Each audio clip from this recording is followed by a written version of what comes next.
সাভার ঢাকা শপথ বাক্য। আমি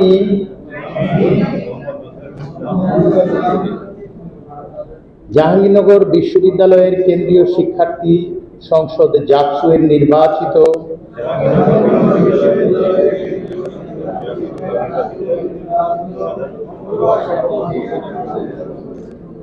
হিসেবে শপথ নিচ্ছি যে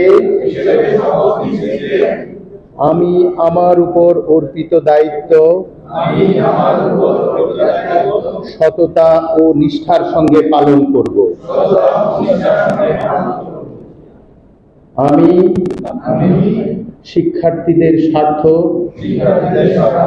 ও অধিকার রক্ষার চেষ্টা করব। আমি বিশ্ববিদ্যালয়ের উন্নয়ন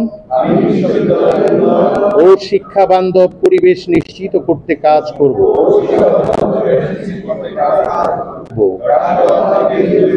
এবং বিশ্ববিদ্যালয়ের স্বার্থে ছাত্র শিক্ষা সাধনে সর্বাত্মক চেষ্টা করব।